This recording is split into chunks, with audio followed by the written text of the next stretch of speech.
Some of the world's best archers have converged on Columbia County, Georgia for what could prove to be the pivotal shoot in the quest for Shooter of the Year. The beautiful freshwater coast of Clarks Hill Lake set the backdrop as 20 archers over 4 classes shoot it out for the right to be called the True Ball and Vortex Georgia Pro-Am champion. Can the frontrunners hold on to their precious leads? Or will the temptation and risk of the 14 ring pay dividends for the bold? We find out on Competition Archery Media's coverage of ASA right now.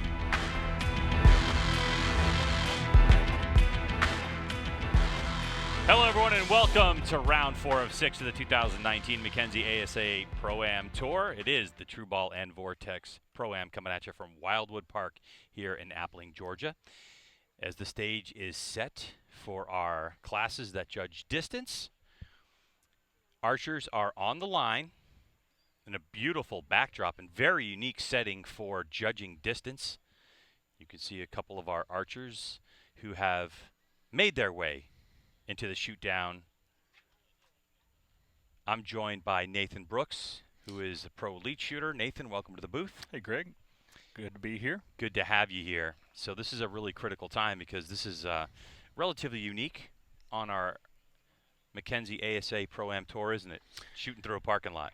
Oh, yeah, this is definitely a big challenge. There's no definition amongst a parking lot. So it definitely makes it difficult for judging. Well, let's get you to our first feature. How about Heath McGill?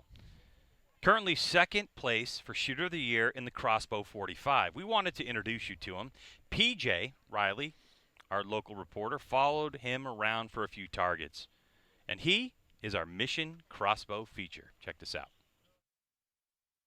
Hey everybody, this is PJ Riley from Competition Archery Media. We're out here at the True Ball and Excel and Vortex ASA tournament, Appling, Georgia. We're out here on Range D on Saturday afternoon. This is where the Crossbow 45 division is shooting. And I'm here with Heath McGill, who currently is sitting in second place for Shooter of the Year points. We're hoping he's able to continue that this weekend. But Heath, just tell us a little bit about yourself, where you're from, and how long you've been shooting crossbow. So I'm from Campobello, South Carolina. It's in the upstate part of South Carolina. I've been shooting the crossbow since last year in about February. I went to Foley. That was my first tournament last year with the crossbow.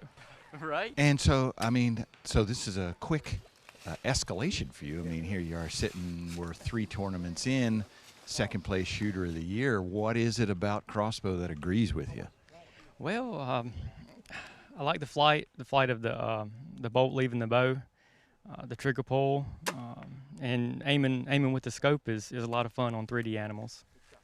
So do you, are you coming from the archery side, or are you a gun shooter? How did you get into crossbow? I started shooting vertical bow mainly bow hunt. I thought it would be great practice for bow hunting with the crossbow by shooting with 3D, and then the contingency money made it very appealing. Of course, yeah, that's always good. Got to make some money here. When possible. And so you said you're a hunter also. Then when you go hunting, are you taking the crossbow, you taking the compound bow? After shooting the competition with the crossbow, I started hunting with the crossbow just for the new challenge, and it's a lot of fun. Archers who are sitting at home, they're thinking, you know what, maybe I'd like to come out to an ASA, and maybe crossbow is the way to get in. What kind of advice would you have for someone like that? I'd say come on out and try it because it's very doable. It does take one difficult element out of a vertical bow, which would be the hand torque. So crossbow is a lot of fun and very doable. What is the most challenging part about that? I mean, to me, it seemed I had a lot of trouble just holding that scope steady. You're more experienced, but what is the most challenging part of it? The most challenging part is accepting the movement in the scope because you can see so much more. You can see the range. You can see arrow holes. You have to pretty much accept the movement. Gotcha. Be okay with that. Yeah, and then I guess you learn to adjust to the speed restrictions. You learn your elevations and all that. Yeah, there's several ways to compensate for that. The HHA or clicking the scope, both work well. Gotcha. All right. Well, Heath, we want to let you get back out there competing, and we certainly wish you the best this weekend. I appreciate it. Thank y'all.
All right, welcome back to Wildwood Park here in Appling, Georgia.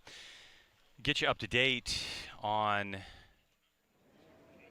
some of this into the scores. And Nathan Brooks, you can see in the women's pro class, Sharon Wallace at a 421 is 21 up with 14-12s. And as far as we know, that's a record. Yeah, I can't remember a higher score in the women's pro class, but it could possibly be there. I haven't checked the record book to verify that. But I know regardless, she was telling our own Chuck Cooley, man, that's a record right there. 21 up is ridiculous. Regardless, that's shooting great. It's fantastic. Cara Kelly, Emily McCarthy gunning there, and you have Kaylee Johnston. You can see at a 398, she's 2 back, and then Christine Harrelson, who we are told is just going to go for it. 31 back, and Christine, the North Carolina resident, is going to just be hammering at those 14s. It's going to be fun to watch. Absolutely, got nothing to lose. On the senior pro side, Alan Connor at 19 up over Michael Braden at the moment. Tim Gillingham at 14. Keith Ahlstrom at 12 up. And then Ryan Barley again, you know, back there 16 points. And he said, hey, listen, I'm just happy to be here. I'm going to gun for it for sure. Yeah, Brian, again, you got nothing to lose. You're in 5th place. Get after it, make some noise. And Brian's very capable, too. That's the best thing about ASA 3D Archery is you can start taking a chance on the 14 ring in the Open Pro, which will be our 3rd shoot down of the day. Jack Wallace at 25 up, then Jay Moon, Dan McCarthy, Tommy Gomez, and Michael Evans in his first appearance. And he is calmly excited. Yeah, that's the best way I can put it. We got some new names up there, and I really enjoy seeing that. Michael has been shooting pro for a while now, and he's a fantastic shooter. And obviously Jay sitting up there in 2nd place, shot great yesterday, followed it up with a good round again today. So this ought to be exciting. Also got some guys in there, obviously, that have done this for a long time and are very good at it. So they got the work cut out for them. Yeah, and Jack Wallace being 25 up, you can see that at one point he shot a 5. That's how we get to an odd number. On the even side, it's Canadian Christopher Perkins, 48 up over Robert Householder, Garrett Ayresman, both 44. And then a familiar name, Jesse Broadwater, in his first appearance this season. And Chance Bobet back in the mix as well, his 2nd appearance in the shoot down. So there's a look at where we stand and what is coming up. Now this is a spectacular facility here at Wildwood Park. Disc golf and boat docks and, well, here you go. Let's learn more about where we are.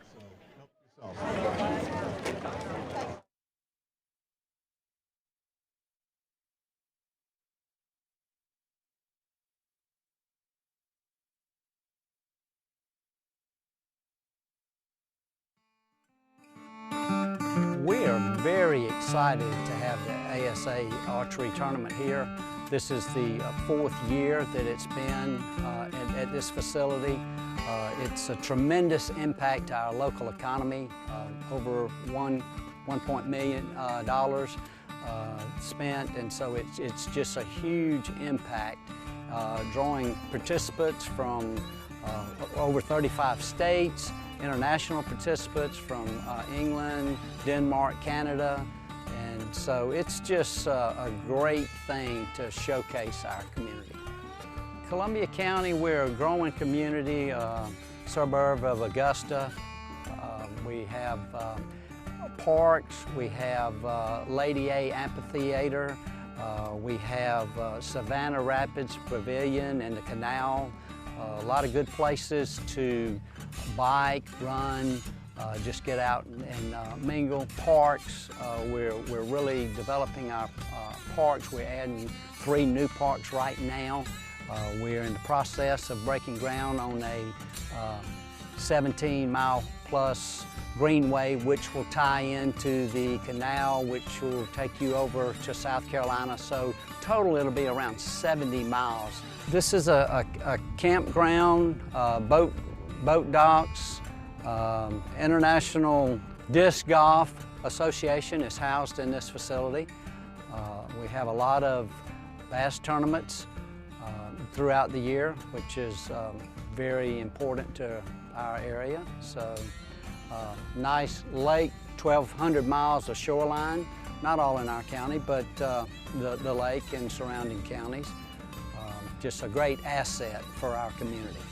It's an easy trip from Atlanta to get down. We're a great destination if you want to get out of the big city for a weekend or whatever. Just a great place to come and visit and slow down a little bit. Absolutely spectacular facility. Welcome to our broadcast area. I'm Greg White, Nathan Brooks sitting alongside me. So what do you think about this area? We just saw that little feature running. It's fantastic. You know, speaking as an archer and what they do here for the tournament, it's really, really convenient. There are houses, cabins around this lake, which is awesome. And I enjoy that. We always stay here at a local house, Airbnb actually, and it's great. The facilities here obviously take care of all the archers in an extremely good way. We got all kinds of great food. Great place to hold an archery event. Certainly is, and one of the things that impressed me is the different terrain they have here, because on one side you can have relatively flat, and then on the other side closer to the lake where the women pro shot their qualification rounds, it was quite a bit of elevation, and they had some really tricky footing, and I just like that difference in elevation that they have around here as well, and of course this big lake. Yeah, it makes it extremely challenging. These courses that they lay out for us, sometimes we're in places where the footing is just super easy, and then this is obviously very challenging around here. You can see this lake could play a big factor in how archers are going to judge these targets. We'll take a break. On the other side, we're going to get things rolling, so hang with us here at the True Ball and Vortex Pro-Am from Wildwood Park here in Appling, Georgia.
We don't build these bows to be different. We build them to be better. We're the outsiders, the mavericks, the fearless. We forge our own path. We're not chasing anyone, but we know what they're running from. It's an obsession, and the obsessed never rest. Vince Lombardi once said, winning is not a sometime thing. It's an all-time thing. You don't do things right once in a while. You do them right all the time. Winning is a habit. Unfortunately, so is losing. I've learned in my career I'm only as good as the tools I use. 12 for Levi Morgan. One chance, one moment, one shot.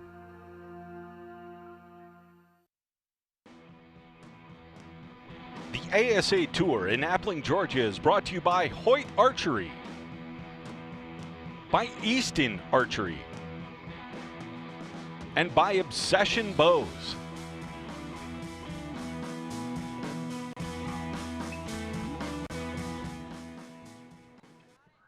Welcome everybody to the shoot-off this weekend. This is our very first round for this afternoon. First up, we have Women's Pro. Sorry, I had to move. There's a reception issue with the microphone. First up this afternoon, we have the Women's Pro Shootdown. Christine Harrelson, your number 5 qualifier, shot a 390 with 6 bonus rings.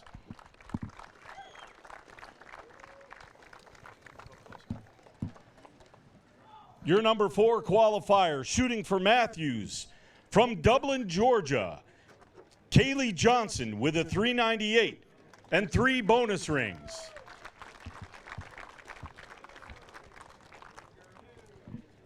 And your number 3 qualifier, from Southwest Wisconsin, shooting a 402 with 8 bonus rings, Emily McCarthy.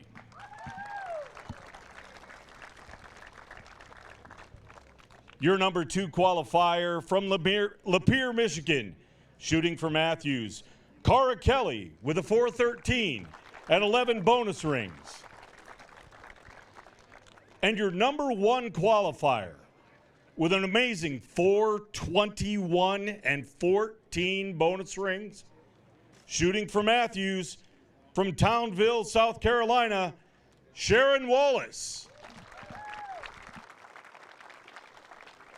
All right, there's the stage is set. Nathan Brooks, I'm Craig White, as we bring you the coverage of this 2019 Mackenzie ASA Pro-Am Tour here in Appling, Georgia at the True Ball and Vortex Pro-Am Women's Pro. So far this season, Nathan, Kaylee Johnston won Foley, Cara Kelly won at Fort Benning, and the last time we were competing, Sharon Wallace won. So all 3 of those competitors in this shoot-down. Yeah, these ladies are dominant forces in 3D archery, and they have been here a while, and they are going to be a mainstay here in known or in unknown yardage 3D, and both and actually, you know, they do fantastic indoors as well. These ladies can flat shoot their bows. All right, so on target number 1 on the left side is the taper. There's Christine Harrelson. She's going to be eyeing a 14, yeah, and that's going to be on the Blesbach. That's target number 5 where Christine is. And by the way, that is a poke out there at that Blesbach. It's down there a ways. We're not going to give the distance away just yet, just in case any of these competitors, so Christine's going for it. She had to have misset her sight on that. You think so? Yeah. I just think it's a tough judger too, though, because you have that water in the background maybe. There's a 10. Looks like a 10. That's the Howling Wolf. That's going to be target number 3. Our first one on the taper is a 12. For Sharon Wallace. She continues to pull away from the field in this one.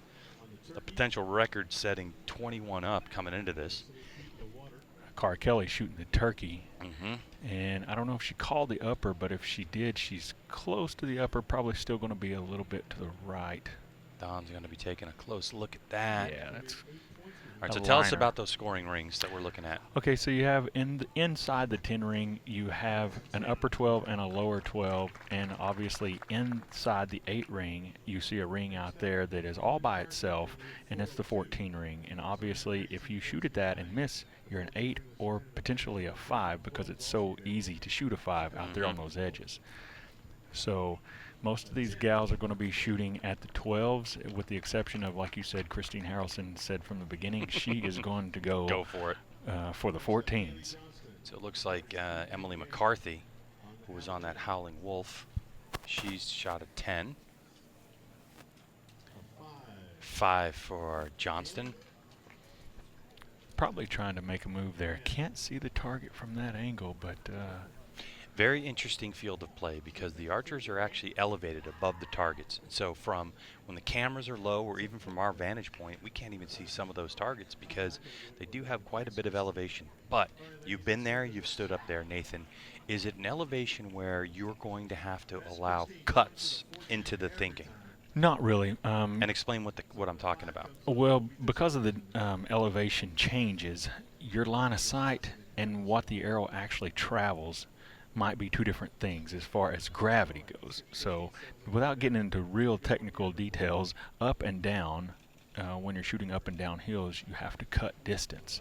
So this is a little bit downhill, but probably no further than than the targets are at 50 yards at this angle, you may have to cut maybe a half yard at the most. So it's not a big cut.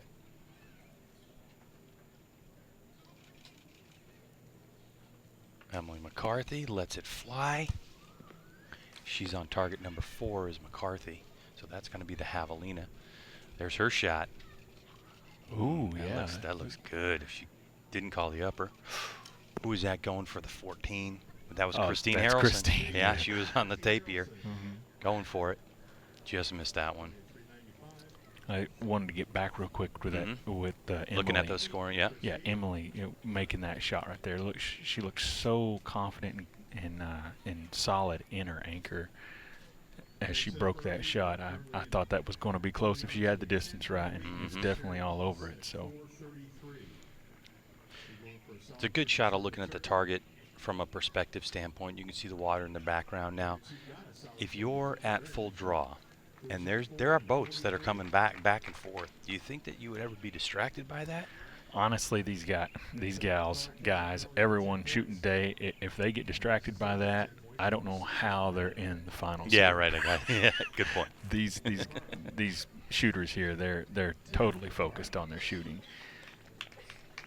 But there is distractions, don't get me wrong. I noticed sitting here a second ago, there was buzzards flying into this big pine tree right here. And if you had a big buzzard flying through your line of sight while you're aiming, that would be a distraction.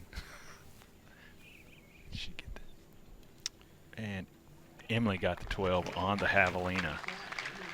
That was a great shot. That's a long shot, by the way.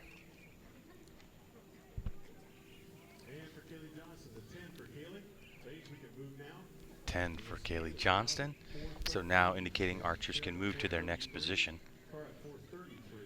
All right, Greg, you notice on the Blesbach, I'm sure we'll get back around to seeing that target again, but it has a mound in front of it from the shooter's perspective. This is a perfect look right here. And that mound takes away a lot of the distance from the top of that mound to the target. So that is a pure guess on how far it is from the top of that mound to the target. That's the one far right of your screen. And so when they're judging that, what really helps them as yardage judges is they need to know the size, the depth of that target, and that's how you judge that, because you can't look at the ground. There's no ground there. So you have to have that feel of what that target looks like in order to be able to put the right distance on it when you see it like that past that point. It's a good look at Kaylee. She shot that same release for a long time. Just say she told me before we got here that she just had an average day shooting. There's a 12, yeah. She's a great shooter. Let's talk about visions. Christine called the upper on that one. So Christine was on the turkey. That's number 2. So she called upper, so she didn't get that one. It's the taper, or tapier, kind of your preference. Solid in the middle of 10. Next we'll move over to the turkey. From our vantage point, we're outside underneath the canopy, and there's a little glare on the screen, but to me it looks like it pulls that is that the core line? Yeah, so that was the core line. So yes. Make no mistake there. It was that the line that was outer, that's the 8 ring, and then you go inside, and that's going to be the 10 ring. That's correct. That's what you see here on this target too. The outer line is the outer ring is the 8. And sometimes it can be confusing a little bit because the way the cores are in the target, it kind of would resemble an 8. And actually, we have a target, the Lynx target, which we're not shooting at this point, but the core line actually represents the 8 line. So it could be confusing at times. But so we're whittling arrows down here, but when we get to the 5th arrow, what's the requirement if we need to shoot a 6th arrow, a 6th target? Well, anyone within 10 points of the leader will get a 6th and final arrow. So at this point, Sharon is really pulling away. That's what that's so at this point, Cara is the closest, and she's actually 12 points out. So if we make it all the way through with this same gap, Sharon will win with just the 5th arrow, and they won't need to shoot 6. And we know since our leader Sharon Wallace is in the 4th position, This is our 4th arrow. She starts on number 1, just rotates out. So could this be the penultimate arrow to win this one and be crowned True Ball and Vortex Pro-Am champ here in Appling, Georgia for 2019? Question is, does she continue to shoot the way that got her here, or does she just go conservative with the 10? Because we know Cara Kelly's going to go for it. You know, the funny thing, when you have a big lead and you're shooting well, it's so easy to add to it because you know that you can make mistakes and still be ahead. So you continue to just press the metal, press the pedal down to the metal and get with it. So more than likely, though, Sharon has been in this position many, many times. Oh, yeah. She's probably just going to shoot them down there in the 10 ring and walk out of here with a win. Yeah, last time we were here in Georgia for the shoot, Sharon Wallace was our champ from 2018. Trying to do it again. Yeah, these shooters. Oh, that was possibly a miss. No, probably just a misjudge. She's not acting like she misset her sight. So. Yeah, normally we would see somebody just immediately look at their sight just to double check. So 2 things there, if you look at it. So that was Emily McCarthy. Or was it Cara Kelly who was on number 1? Emily's on number 1. Yeah, Cara's on number 5 at the moment. There's a 12 for Kaylee Johnston on the turkey. Got it. You know, Greg, I shot in this shoot-off here last year, and when you're on the edge of this little point out here, you got the lake, open lake on both sides of you. The wind, there's no barrier. And so it's not like it's windy today, but as you're aiming, a little gust that might be only 5 miles an hour, 4 miles an hour, when you have no gust to that, it's just enough to move something. Yeah, especially with a lot of these women shooters that could be shooting maybe, 23s, 25s maybe? I don't know many that shoot 27s. But your larger diameter arrows, they're not shooting the same micro arrows. And normally here, you're pretty well shielded from the wind. If you're in the woods, so it could affect the flight, right? Yeah, it did me last year. I can promise you that. And I shoot a heavy arrow at 400 grains. Watch this shot here. See your hair move? Just yeah, what I mean? Just a little bit of a wind there. That's kind of what you're talking about.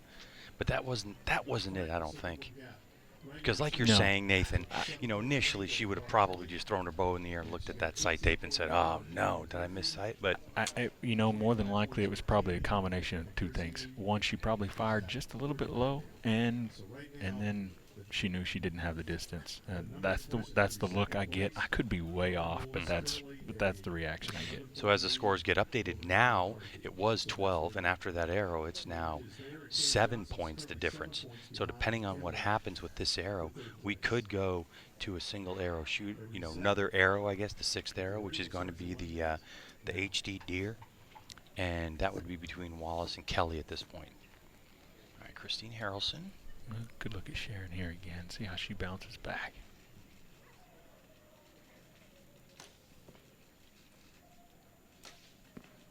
Shot looked just the same. She broke nice and clean, and she put plenty of yardage on it that time. So good 10. Christine low on that one. That might be a 5. Good 10 on the Howling Wolf. That's Kaylee, and I believe she shoots at all uppers. So there's been several times that we've seen her arrows in the targets, and she's been just left or right of that upper. So Cara Kelly just shot an 8 on that one. I think she was going for the kill shot, going for that 14. So that's going to take her to 61. So it looks like. And we saw Sharon's arrow hit the target before, and it was a 10. A 10, so that means it's going to be within 9 points. So they should be rolling out that 6th target. As we've still got to find out who's going to be 3rd. I think it's pretty well safe for Emily McCarthy. Yeah. Kaylee Johnston with a 10.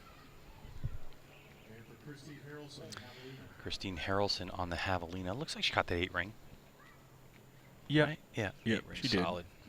It's not real prominent there. It's hard to kind of pick out. It's right below the core line, but it's there, right through it. So yeah, we'll have one final arrow here between Sharon and Cara Kelly.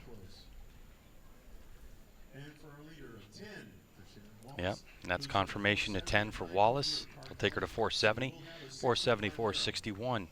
So now what we're going to do is we'll see them roll out the deer.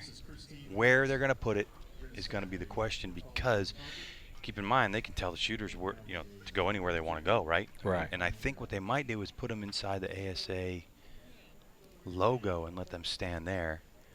So they're going to get a rejudge. Well, our first and second place finishers here last year in the women's class was, as you said before, Sharon. But we didn't mention that Cara got second. So. Oh yeah, it looks like it's going to be a repeat of the It top could be two a steps repeat of of the the podium. top two Yep. for sure. And obviously, Emily has sewn up her third place finish. It was a good weekend of shooting for Emily. She shot really good today. And don't forget, there's a battle for Shooter of the Year. When we came into this, Emily McCarthy was tied with Cara Kelly at 12.28 in terms of points. Sharon Wallace behind at 11.98, so 30 points the difference. So there's still that battle going on for Shooter of the Year without question. Now, it gets a little funky, I guess you could say, at some point, because you can drop your lowest score of the year, and so your 5 best count.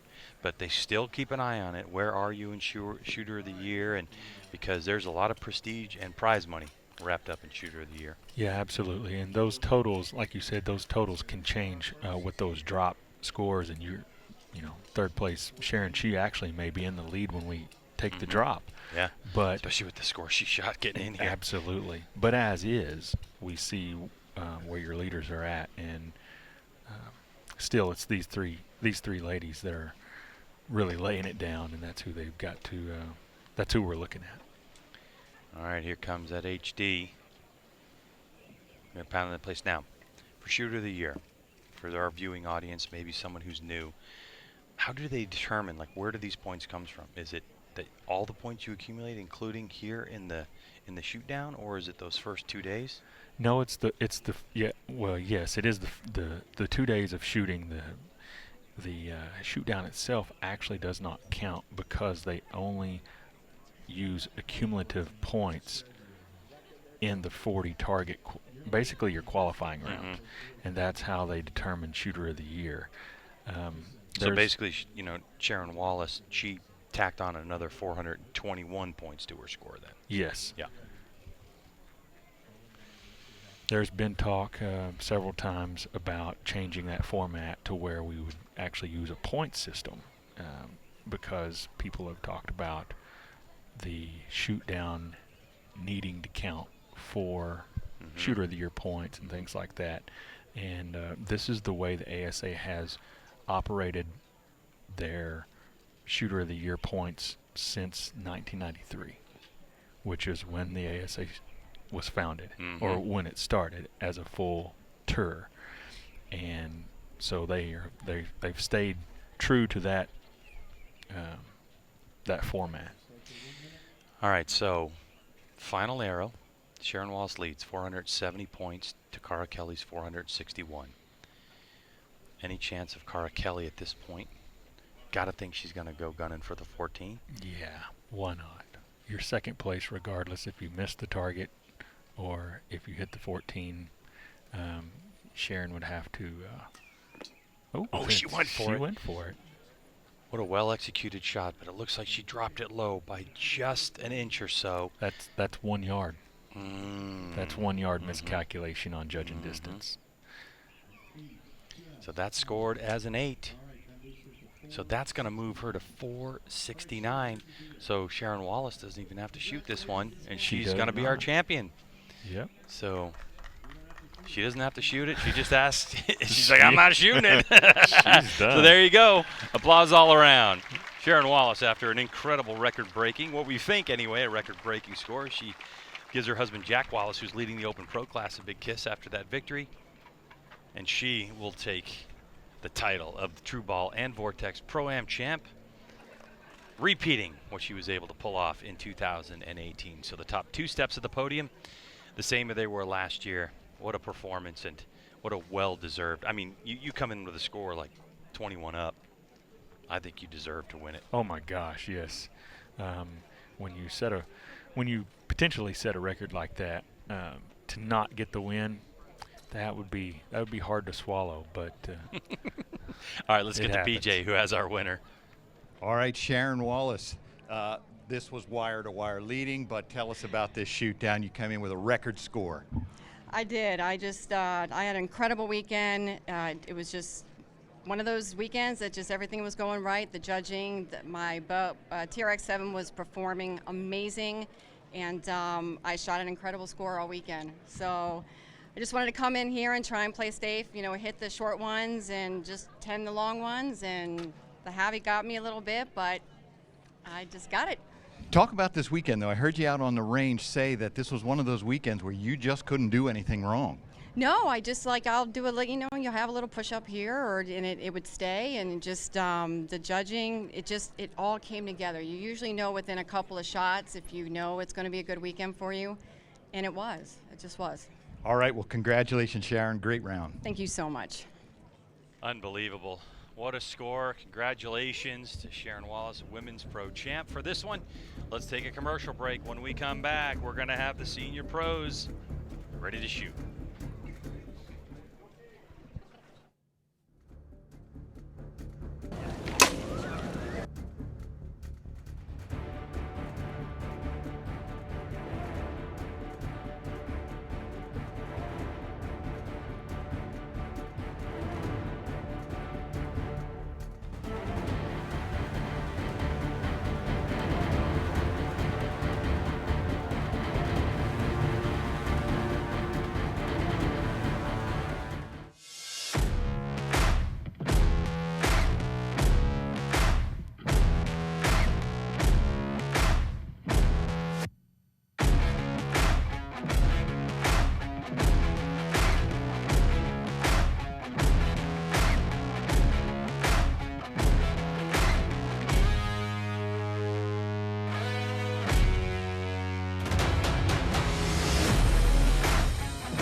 We don't build these bows to be different.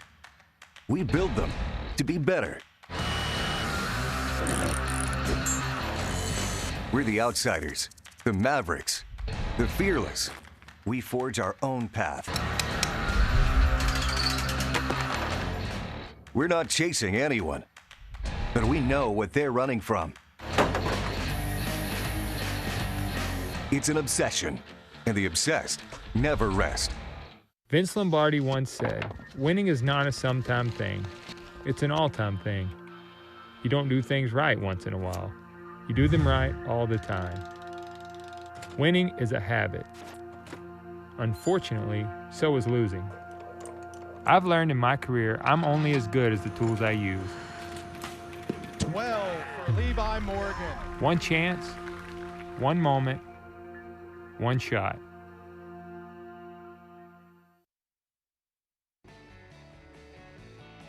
The ASA Tour in Columbia County, Appling, Georgia is brought to you by Vortex Optics and Black Eagle Arrows.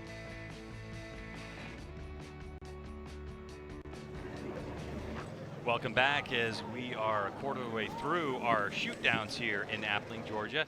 Let's get right to Chuck Cooley, who's going to introduce our next class.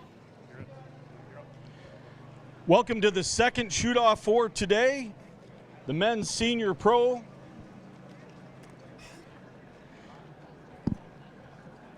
Our number 5 qualifier with a 403 and 12 bonus rings, Brian Barley from Jonesboro, Arkansas, shooting for PSE.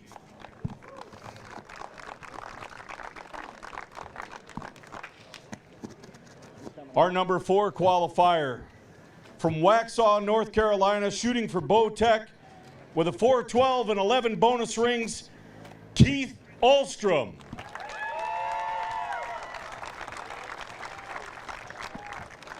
Our number 3 qualifier from Keller, Texas, shooting for PSE with 414 and 13 bonus rings, Michael Braden.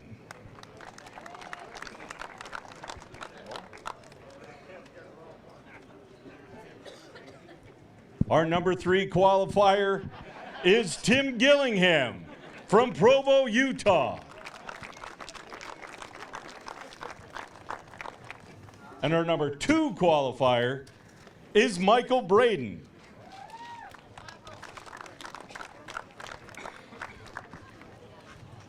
And your number 1 qualifier, shooting an amazing 20 up today, a 419 with 16 bonus rings, from Atala, Alabama, Alan Connor, shooting for Martin.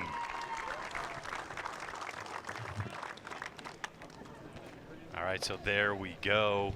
All right, thank you, Chuck. Alan Connor. Alan Connor with a 1-point lead. The man, the myth, the legend. 5-point lead over Tim He has a, I think it's been mentioned, he has a 3-digit ASA number. I mean, he is. Tell us about a 3-digit. What does that mean? Okay. I mean, yeah. Well, the ASA was. I think I have 5. Became a national tour in 1993, if my memory serves correct. And I only know of a couple of guys out here that have a lower ASA number than what he has, and those would actually be a 2-digit. So they just did it 1, 2, 3, 4, 5, 6 as people signed up. So he has been around this game a long time. Won at all kinds of ASA tournaments, classic championships, and he's doing it still in the senior pro division. All right, we're sending it right now. Brian Barley won ASA Metropolis back in 2014. I got to think he was shooting at that 14 on that one. Just come up a little light on the number. Oh, yeah. Brian Barley, who's at 3 up, some 16 points behind Alan Connor. He was another one who told me. 12 for Alan Connor. Like it. On the tip here. Alan Connor, 1994 Open Pro Shooter of the Year. 2004 Open Pro Classic Champion. I mean, he is just... I gotta tell you, Greg, he was one of my heroes when I was a kid shooting in the ASA tournaments. That's so awesome. I used to love watching him shoot. Still do. Michael Braden in with a 12. Of course, when we look at Shooter of the Year, you have in the senior pro class, you have Tony Tazza that's got a 12.48, who's not here. Michael Braden at a 12.38 and Dwayne Price at a 12.27, not here either. So this is an opportunity for Braden to really start to pull away. Gillingham with the 12 of his own. Tim Gillingham. Tim Gillingham. The ball-peen hammer. The hammer Gillingham is going for it. He always does. And, when they got off the range, when they were done, we got to do some quick interviews with them. And it was really cagey. He was trying to be cagey about it. And, of course, Braden and Connor were just like, we know what's coming from Tim. He's going to be gunning. He's going to be going for it. He just goes by feel. I think Tim doesn't come in with a solid plan. He just feels out each arrow and what he's going to do, and then he just goes for it. So Keith got a 12 there. Brian shot an 8. So 4 out of our 5 shoot-off competitors shot 12s. So it's game on for these guys. Let's talk about how important that first arrow is when you are judging distance. Yeah, it's so critical because it is your gauge of how you measured each target. If you start off and you're low, well then the instant reaction by me is always, well, if I judge this one low, I probably judged them all a little low. Mm-hmm. If you get the first one right, I'm on. Confidence goes You got high. it. All Absolutely, Yeah. and that makes the shot so much easier when you know how far it is in this setting. Don't get me wrong; it's still a challenge to make the shot, but when you have the confidence that you got it right, you can make the shot just a lot easier with less tension in the shot. So, someone pinwheeled a 12 on that one. They sure did. So in the senior pro class so far this year, in Foley, Michael Braden won, and then Tim Gillingham in Benning, and Tony Tazza there in Texas. Brian Barley redeemed himself from the last one and shoots a 14 on the tapier. Brian Barley with a great shot. HVAC contractor out of Arkansas. Jonesboro, Arkansas. Mm-hmm. You familiar with the area? I am. I live in northwest Arkansas, the other side of the state. But really nice conversation with him about his shooting and what he likes to do away from archery. He likes to hunt, as you would expect. A lot of these archers. It's part of what gets them into the sport. Absolutely. Ultimately.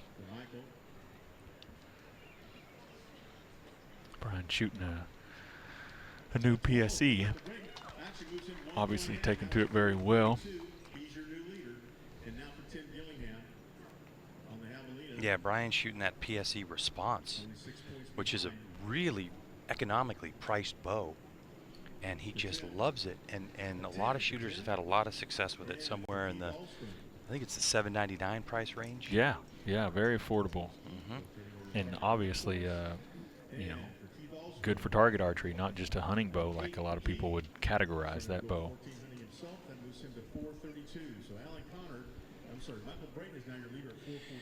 All right, so it looks like we've had a change at the top of the leaderboard. 441 now for Connor, 442 for Braden. Gillingham sitting at a 436, Ahlstrom at 32, and Barley at a 25. So now Braden, for the moment, in control of this one. Yeah, Braden had shot the 12 on the Wolf. That's probably, I don't know if it's the closest, it might be the second closest target in the shoot-off. And now he's moving on to the Javelina, so he's got his work cut out for him on this one. And Allen will actually be shooting the shorter Wolf target here, so he has an opportunity to take the lead back. There's a good look at Alan Connor. Shooting a Martin. Yeah. Switch over to Keith Ahlstrom. This is his rookie year, by the way. So you're looking at senior pro rookie. 7 years of competition. He's had a win in semi-pro, a win in Open A, but this is his first one. He took a chance there on the taper. He was actually shooting at the 14. I think he went a little bit high. Probably going to be a 5. Yeah. But in his position, if you're going to make a move, you got to do it on, or you feel like you need to do it on the ones that are closer. And on that taper, it's a white target where the 14 is at, and so there's dots already in there where people have hit around it. So it's good reference points for aiming. I was looking at Alan Connor adjusting his sight, the eight-time Pro-Am champion in his career. It was the thing that I love about senior pro class is that when I had them all lined up to do the interview with him, they were all really happy for Alan Connor. Oh yeah. Just to have him back and to have him back in form. And what Alan did to get here was pretty astonishing. For those that didn't keep score, Alan Connor was one down yesterday. He was one down. He shot 20 up today to put himself at the top of the leaderboard initially at 19 up.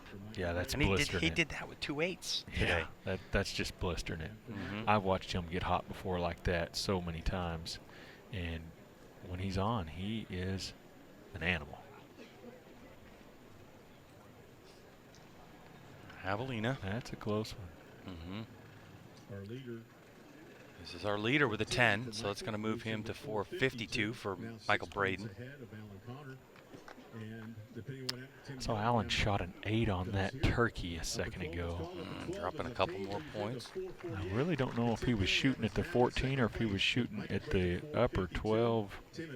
I didn't see what he called. Mm-hmm. He was in line with the 14, just under it. So he might have been going for the win. So Maybe a little early to go for it like that, but you know, as an archer, you pick and choose which ones that you feel like you can hit. So and this game is not just about shot execution and not just about judging yardage. It is a game of understanding where the target is, where the rings are. Right. I mean, it's, you know, you got to make your moves when you have them. So Barley now with a 33, just 4 points behind Alstrom, and up top, Braden's starting to pull away as Gillingham has now moved into second spot with a 48. Things are getting really chippy here at the True Ball and Vortex Pro-Am. Gillingham with a 14. Unbelievable. The hammer does it again, going for it. Braden with an 8 there. So that leaves... what a shift. Yeah, I think Gillingham just took the lead. 8 to 12? It's going to be a 8 to 14. 8 to 14. So that's a 6-point swing. So there it is. So could Gillingham, and he's by the way just giving a nice fist bump to the crowd and standing at 9'7", everyone can see Gillingham. You see that spot they just showed there on the tape here. Now it's actually got a couple of dots there, and when Tim can see where to hold, that makes it 10 times more likely that he's going to hit it. And the thing about the tapier target too is that it definitely shoots different depending on which way you face that target, because you have that black and white line going right down the middle. Yeah, when you're shooting at the 12 ring, the upper and the lower, it's separated by that black line and white line. So Barley with an 8. So a big move the arrow before for Barley, now with an 8 on that one will settle him in. So resetting the scores up top. It's now Tim Gillingham who should be leading once we get things all squared away. So that's going to move Gillingham. Gillingham's going to move over to the turkey. That one's quite a poke too. It's all the way down by the water. Yeah, at this point, it would just really shock me if Gillingham doesn't have his numbers right. Because after you've shot several of these targets, you've dialed in to what these targets are, and you have the feel of how much further or how much behind one target is from the next. So he's already shot the long ones, so he's moving into some of the shorter ones. Actually, the tapier was the shortest, and so now he's stepping back out to another long one. It would just really shock me if he made a yardage mistake. And for Tim Gillingham, he had to rebuild his bow last night as he found a little delamination in one of his limbs, so he wanted to be safe. So he rebuilt that bow and then worked on it, and so he went from... Well, let me tell you something about Tim. Yeah. He probably did that the day before just because he wanted to do it anyway. The guy can take things apart and build them as fast as anybody out here, and I've heard him say numerous times, it's just equipment. It doesn't matter. He knows that he's the driving fuel behind that bow. He's the driving force. It's a good look at Allen there. Yeah, it was a good non-shot, a good letdown. Yep. Getting weak in that back arm. Shooting that B3 release. You can see left part of your screen, Gillingham at a 62, Braden at a 60, Connor now at a 51. Ooh. He went for it. Disappointment on his face. Yeah, just come up short. Come up short on the distance. All right, so the first one we should have on the taper is going to be Michael Braden. Solid 10. Right there is that black and white line we were just talking about. So 470 for Michael Braden. Trying to be our first repeat winner. We got some sun popping out now behind the clouds. So that's going to change things on the targets a little bit. See the sunlight and the shadows and everything that's on the target now. That could actually affect the way people aim at these targets from here on out if the sun stays out. Especially if these guys are shooting high-power lenses. Again, that 14 just that close. So it's going to be a 5. 5 for Keith. Hey, you know what? This is his debut. You know, it's Keith, that rookie. So you got to give different things a go. Got to give it a try. Yeah, no doubt. Barley with the 10, so that should move him up a spot. Here's the thing. When you're in any of these classes, if you get to the top 5, the reality is you don't get many opportunities to be there. So if you just come out here and you shot safe, you'd walk away, if you didn't win, you'd walk away thinking, man, I just wish I'd have tried harder. So these guys shooting at these 14s and things like that, the reason why is because you don't know when the next opportunity's coming. You got to lay it all out there and give it everything you got. Because if I'm out there, I want to know I at least tried with everything that I had. So we're going to that 6th arrow. That was quick. It felt quick to you? Yeah, it did seem like it moved pretty smooth. Okay, we got the deer out. We're using my logo again as the T. So we've got 2 shooters to actually shoot a 6th and final arrow. Tim and Michael Braden. My logo, our logo, the Shooter's Choice logo. Going to move that HD deer out. And right now, as you mentioned, Nathan Brooks, it's in the sun. At least most of it is, because you can see the back end is shadowed. Would that make a difference? Because you talked earlier in the broadcast about how you judge using the animal's body, that size. So does it half in sun, half shadowed? Would that even make a difference? It can make a difference because if you're not seeing the full animal, the top or the bottom, because of shadows, that can definitely make the target appear to be thinner from top to bottom. So that would affect the way you judge the target. But again, I think these guys are probably pretty dialed in at this point, considering they've shot 5 targets out here right now. They've probably got all this figured out. The sun being on the target with these guys, Tim and Michael, I know they both shoot lenses, and typically Tim shoots a really high power lens. So he's going to be able to see the rings because the sun's on. See, see how good we can see them now? Yeah. And that shot, that's like having your cake and eating it too for Tim. And so I'm not saying that the advantage tips to Tim here, because Michael is obviously more than capable of shooting 14s, 12s at any point in time. But I know that I've watched Tim in this situation a lot, and he's done really well. But again, Michael is more than capable of winning this tournament with a 12 or a 14, either one. So congratulations to Keith Ahlstrom. He'll take 5th in this one, as Brian Barley worked his way up from 5th to 4th. And our leader coming in here, Alan Connor, he'll have to settle for 3rd in this one. So it's time to get this thing settled for the 2019 True Ball and Vortex Pro-Am Senior Pro Champion. And it looks like it should be, Michael Braden's going to go first, do you think, or Tim? Braden will go first because he is behind Tim. Would it ever be total dealer's choice, or is it always going to be like that? No, it's going to always be like that. Okay. So Michael Braden's going to line up. And we know that Braden, my guess is if he wants to try to win this thing with Tim Gillingham behind the bow as his competitor, I'm thinking 12 or a 14 to put the pressure on. And we have seen Michael Braden do this before. I'd shoot it at 14. Look at the mark he's got out over there on the 14. Plus, he can probably see it. So what if he shoots an 8? If he already got second now. Yeah, if he shoots a 14, it puts the pressure on Tim to have to shoot a 14 to beat him, 12 to tie. Does he have the yardage and the shot? Michael's shooting his Carter release, strapped up tight. Oh, shot at the 12. It's okay.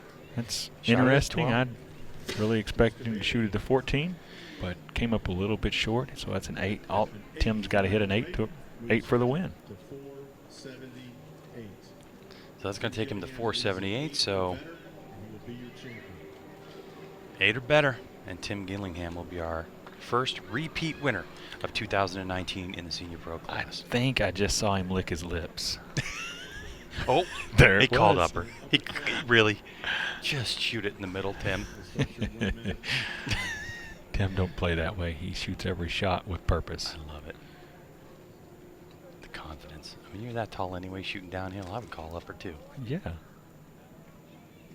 He's amazing. Boom. Got it. And he got it. Yeah. Wow. Every arrow with purpose. That's right. called upper, he got upper. So congratulations to Tim Gillingham, the hammer. A great shoot-off. Great shoot-off. He's your 2019 True Ball and Vortex Pro-Am champ in the senior pro class. After coming back from third, Tim Gillingham is able to make up the deficit of 5 points on Alan Connor and leapfrog his competition to take victory. Outstanding job by Tim. What a weekend it's been. He's had good days, both days, but talk to us about struggling with judging distance in the woods, but he's able to come out here and get it done. Now we're gonna get to hear from Tim as he's hanging out with PJ. All right, Tim, tell us about that. You came in kind of middle of the pack and rose to the top there at the end. Well, I was a little nervous, judging across this stuff. That's probably been my nemesis today. I really hammered the yardages, pretty good. So everything just kind of went as scripted. I did miss the turkey by a couple yards, but, I was in a position where I didn't have to really go hard at it. I dropped pretty hard on the javelina. I misjudged it. And so, you just make adjustments as you go, and everything just kind of worked out. And, sometimes they just go that way. How about this has to feel like some redemption? Last week you came in, or 2 weeks ago, you came in with a big lead, and it didn't go your way, but this time you did.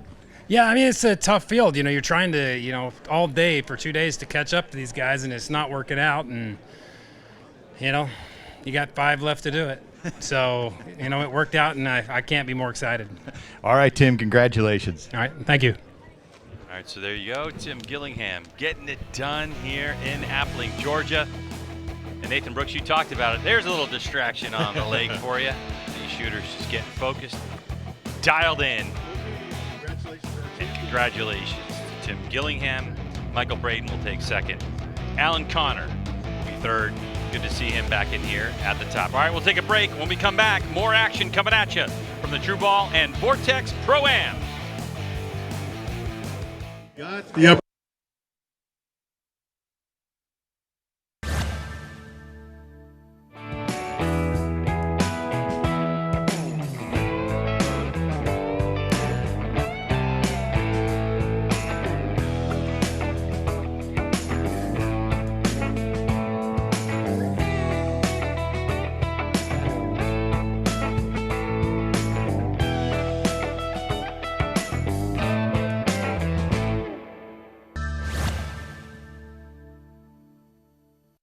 Get in the red zone. Carbon Express's small diameter Maxima Red SD, taking big game hunting to an all-new level, making other competitors' single spine arrows obsolete. Patented tri-spine technology controls arrow flight, delivering better downrange energy and accuracy, all in a small diameter shaft. Think you're shooting the best hunting arrow in the game? Think again. Stay in the red zone. Assume nothing and shoot Carbon Express. We don't build these bows to be different. We build them to be better. We're the outsiders, the mavericks, the fearless. We forge our own path. We're not chasing anyone, but we know what they're running from. It's an obsession, and the obsessed never rest.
The ASA Tour in Columbia County, Appling, Georgia, is brought to you by Last Chance Archery and Gas Bowstrings.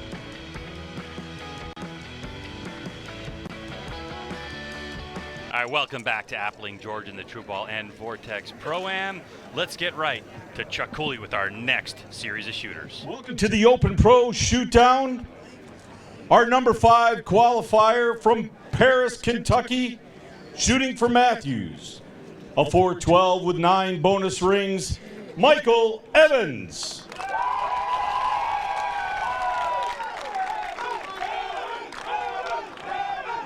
From Ontario, New York, shooting for Elite. A 416 with 10 bonus rings, Tommy Gomez. From Wisconsin, shooting for Matthews. A 420 with 13 bonus rings, Dan McCarthy.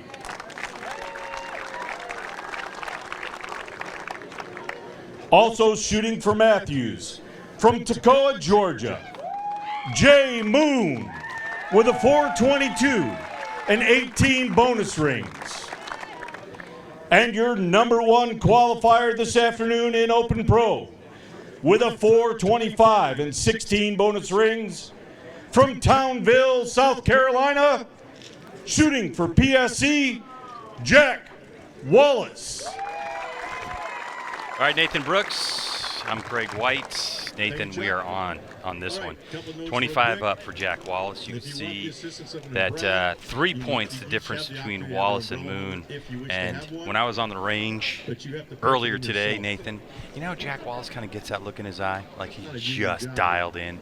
That's the look he had before he came off. You know, it's funny you mentioned his eye, something that you may or may not know, but Jack was in a really bad accident. See his bicep right there where it's got that scar on it? Yeah. Holding it up. He was in a horrible accident.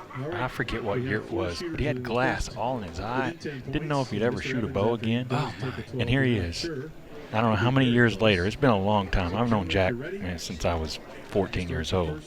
And it's amazing to see him back out here, and had so many people questioning, would he ever be able to make it back to the big stage? It's like, it's a mental thing. If physically he can do it, mentally he'll be able to handle it. There's your points leader at full draw, settling into his anchor. He's going to be starting off on the tapier.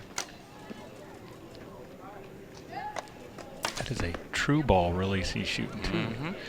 So, looks like he got the upper 12. I don't know if he called it, Bert. Did you see him call it? I didn't. I just took it for granted. We're going to find out here in just a moment that he called it. Take a look at the score. And we're going to see if Jack Wallace decided to put the hammer down. He did, so he got 12. I didn't expect Jack to miss that far. That's a good one. I mean, it's would you say it's the closest one that we have? Yeah, it is. It's the closest one. It's real close, yeah. Real close to being the closest one, anyway. Well, yeah, exactly. Actually, dead center 10 on that turkey for Jay Moon. This is his. I believe this is his first shoot-off, isn't it? No, for Jay Moon. No, that's right. That's right. Yeah, he took second. He got second. Texas. And, yeah, that's my mistake there, Jay. I should have remembered that. But that's all right. It's only his 5th year in competition. You know, shooting and take a look at Dan McCarthy. Of course, Dan in a hotly contested Shooter of the Year competition. 1,276 points coming into this one. Levi Morgan, who's not here this weekend, at a 1245, and Jeff Hopkins also tied at 1245. So, if you're joining us, Shooter of the Year, you get to basically pick your 5 best scoring rounds, drop your worst out of the 6 rounds that we shoot here in the 2019 Mackenzie ASA Pro-Am Tour. And the Classic counts. You can't drop the Classic. Right. So really, I guess you just take your top 5, drop 1, plus the Classic. So Tommy had a rough first arrow on the Javelina, so let's see if he makes a yardage adjustment here for the Blesbach. There's Tommy Gomez, right part of your screen. Originally from Austin, Texas. Left there in about 2015 now, works for the outdoor group. He's the plant manager, machining, assembly, warehouse. Does a heck of a job, too, He by does. the way. So if you shoot an elite bow, shoot a Scott Release, any of those products, somehow, some way, Tommy Gomez has a hand in that. There he is, the big smile on his face. It's a Rebel XL. He was obviously being in the factory. He's the first one to try all these bows. And you don't see any labels on his limbs because that's the first one that was built. So and he's still shooting it. Oh yeah, shows you the quality of the bow he's shooting. Loved no doubt. it. So Gomez slips after that one. To the scent release. Michael Evans has a fan club here. No doubt. I believe he smoked a 14 over there, and we haven't got to it yet. And I hate to jump ahead, but we heard the crowd roar there, and for archery, I love that. There it is. And there, I don't think there's a doubt about that. No. 14, it's called. He had it. Crowd goes ballistic. Paris, Kentucky, his 6th year as a pro, and this is his first. So what we do is we do a little research on these archers, and when I said, can you give us some ASA competition highlights? He said, I don't have any. This is it for him, his first, and really happy to have him in here. A lot of shit, very, very soft-spoken when I interviewed him. Haven't had a chance to really spend time with him, but we definitely know if he's a quiet man, his fan club is whooping it up for us. Yeah, absolutely. And those highlights that he says he doesn't have, I've watched him shoot for a long time. He was a beast in semi-pro as he made his way up through the ranks to become a professional. So he has some highlights, just maybe not what he would call a highlight. He does. He's been on the podium before, and in a lower ranking competition. But when asked, if he had family members in attendance, he said, Tommy Whitaker and my archery family, the Archery Outlaws, are all here, and we can hear it too. They are cheering for him. Absolutely. A 10 for Tommy Gomez. All right, Tommy Gomez with the 10. They just pulled that arrow. So now archers are going to rotate to the next target. Gomez will be moving into the number 1 spot. I can just about guarantee you he'll shoot at a 14 on this taper. You think so? Yeah, and Tommy's been known to make a mistake and then just tear it up. Jack Wallace calling for an upper 12. Still with a good lead. Got a 5-point lead now. We'll start your 1 minute now. The wolf, by the way, is the second closest target of the day. We mentioned that a little earlier, but if you're just joining in, I expect Jack to probably hit this one. Is Nathan Brooks right? Gomez goes for it on the taper. He gets it. Oh, wow, great shot on the 14 for Tommy Gomez. Yep, Jack smokes the upper 12. Continuing to add to that lead he's got. That's the Howling Wolf. That's the 3rd position, the 3rd target, the middle target. So here comes some scores. We're on Tommy Gomez's target. And Don, our faithful scorer, puts up a 14. By the way, the scorer who's holding up those numbers is also the devil who sets this course. Yeah, he's in charge of all these courses, by the way. He is. So now that we're at this point of the tournament, Nathan, there's one thing that I got to see the yardages. All right, so here's the situation. So we're hoping that none of these 5 are listening to what we're saying. One of the things that Don did when he decided to set this up, there's the Howling Wolf. That's set at 34 yards. Okay. The next 2 targets over, though, he set those at 49 yards, both of them the same distance.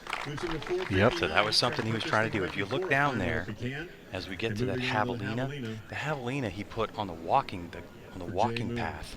So there's no obstruction. Obstruction. And so he was, and then the next target, which is the same distance over, that Buzzbach. The Buzzbach. He set that with obviously things in front of it so you couldn't see the hill. He was trying to trick him, and that's part of the game. Yep. And it worked on that one. And now we only have 1 shooter within 10 points of our leader. The closest target we do is confirmed is obviously the tapir. That's set at 28 yards. And then our turkey is set at 43. Now, of course, these archers don't know that, so they just go ahead and went and judged their distance, wrote it down, and they're going for it now. So Just go get McCarthy on the taper. Again, this is probably going to be an attempt at a 14, more than likely. 14 points.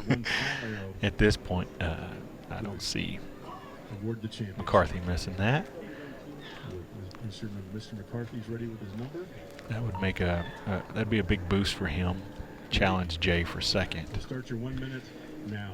Jay Moon. Jay is on the number 5 target, which will be the Blesbach, which is one of the long ones you were talking about a second ago. Just right over the 12. It was a good shot at it. There's Dan. Is he going to go for that 14? He Got does, it. and he smokes it. Yeah. It's exactly what we expect. Typical for Danny McCarthy to lay it down, especially on the short ones. Okay, first up. Got some holes in there now. Look at that. Sure do. So Dan is going to move up to 460. Next up, Tommy Gomez. There's another shot at that 14 ring. Yeah, check that out. I mean, there's been four arrows hit that. So, well, no, 5 actually. The bottom one's actually been hit twice. So guys are dialing in on that taper. That was Tommy Gomez. Sorry about that interruption. Tommy Gomez with a 10. Ooh, it's a rough one on the Wolf. He's looking for a 14. You see that left there?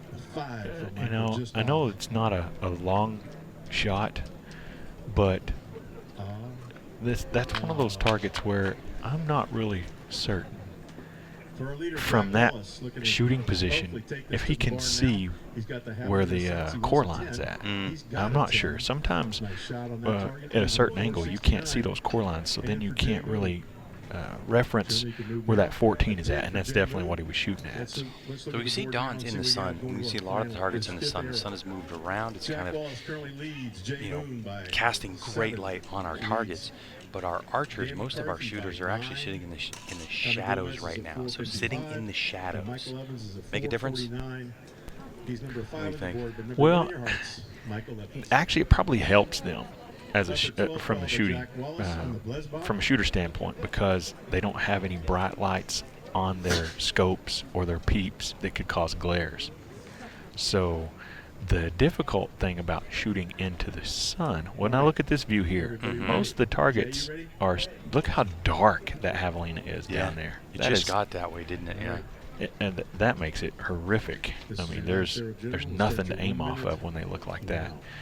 But from the shooting standpoint, the only thing that could happen is their pins might wash out on these targets in the bright sunlight. So they have to either have a light on it or something to be able to really brighten that pin to be bright enough to see them really good. Here's a run. Yeah. All right, here comes Dan. Jay gave it a good shot. Want to be close. This one's a good poke, too. He's on the turkey. That's 43 downrange. Oh, rock solid he is on that hold. Yep. Danny shoots so well. Just another day in the office. He went for the 14 on the turkey. That's a good run. Got a little gut tenacity. He didn't come here for a second. No. No. Got a long drive home in that Prius, man. That's He's 14 for Jay Got to charge Moon. those batteries. Great shot. 14. Not going away. All right, so now let's move over to Dan's target. From our vantage point, looks like it is going to be, a shuffling, it's going to be an 8. So he went for it. That one didn't pay off for him. Next up for Tommy Gomez. Howling Wolf. Ooh, Tommy Gomez went for it. So he's going to drop that one out. That'll be a 5. Come on, guys, work with me. And for Michael Evans, I have gentlemen who will jump in the lake if this is a 14 right here. These guys will all jump in the lake for this guy. All right, so now we're going to the Michael Evans here with the cheering squad. He went for the 14. He went for the 14. I'm telling you, there's no way that he could see where to hold on that thing. I mean, it's just, with that being that dark, it's literally a shot in the dark. Oh, Oh, big slide from the crowd for first-timer Michael Evans. He's got a great contingent with him. Archery Outlaws. Jack Wallace still plugging away. So Jack Wallace on that one. Looks like that. Did he catch it? No, he's going to be a 10. Oh, super close. Super close. Let's see if we can reset the scores here. So, yeah, looks like 79 for Wallace. Good on that one. 76 for Moon. 3 points behind our leader is Jay Moon, who will go into the final arrow. And Jack Wallace 68 for McCarthy, 60 and 54. So 2 shooters left for a 6th and final arrow. So congratulations to McCarthy. Evans, Goldman, and McCarthy. That'll be 5th, 4th, and 3rd as they came in. So now it's time to shoot our last arrow. Going for it. We're doing the deer logo thing again? All right, Nathan Brooks. What you gonna do? Well, this is interesting. Depends on the target set, how dark it is. It looks like they're moving that. That's a large HD. The large HD McKenzie target out here in the sun. Oh, they just decided to move it over and put it in the shade. There you go. There you go. A little punishment. Make it a little bit. Oh, hard. no, they're going to keep going. Up. Yeah. Yeah, back in the sunlight. Mm-hmm. Where do they want to put this thing? So they've decided right there. So that's going to be in the sunlight unless the clouds move in front of the sun, which we can't quite see what's going to happen there. But again, they've shot so many targets already. They should have a real good feel for the distance on this. Obviously, Jay's got second wrapped up, right?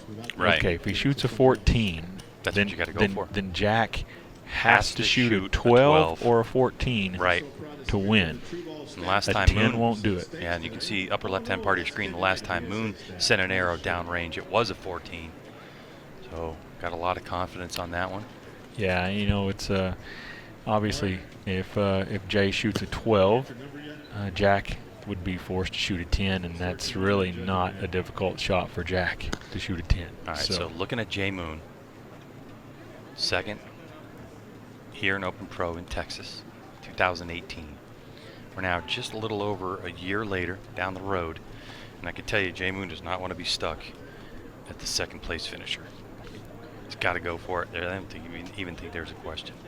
Nope, he puts those binoculars right up on top of that TRX 38 and takes a good look, gets still and steady as he's looking like that. How many opportunities do they have in this class to reset their actual sights, their sight? Is it, how does that process work? You know, that's a good question. I really can't answer that exactly. I think the rule reads that you can't move your sight after you have glassed the target. That's what I think. Yeah, I think you're right. That's what I had heard, and I'll double check that rule. So once you get that, once you put those binos up, now what he's doing is he's finding a place to shoot. Yeah, he's just locating. And really, it shouldn't be that difficult. I mean, you see that big arrow hole that's just low right of the 14, out at about 5 o'clock.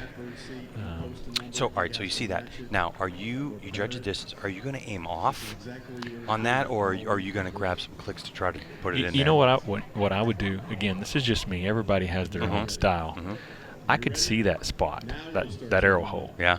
All right, so I would add a yard, maybe a yard and a half to my sight, and I would aim just to the left of that arrow hole. Gotcha. And let it rise up in there. Okay. Let's see. Can he put the pressure on Wallace? Oh. He sends it, just under low. it. He knew it when it hit. He knew it. It's a good effort. He had to try. So that'll be an 8 for Moon. The story tonight at dinner is going to be, I went gunning for it. Now this man in control of this one. Jack Wallace out of South Carolina. Extremely long resume, of course, his wife, Sharon Wallace. Just one. Just one. This will be a nice, short ride home tonight. We're right on the South Carolina border. You know, Jack has Jack has shot a lot of equipment over the years, and he's, as a professional archer, you sometimes venture around doing different things. It's not easy to make a living as a professional archer. No. And Jack is shooting, when he went to that PSE Perform X, he has just shot that thing fantastic. It definitely fits his style of shot. He's done great with it. It's a good looking bow.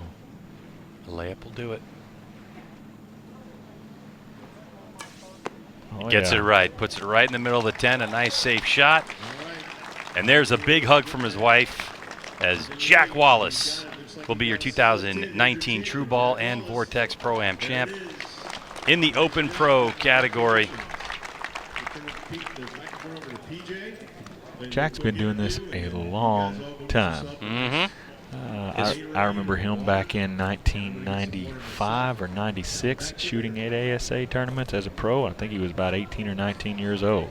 He was ASA Shooter of the Year in the pro class in 1996. Yeah. That's a heck of a memory right there, Nathan Brooks.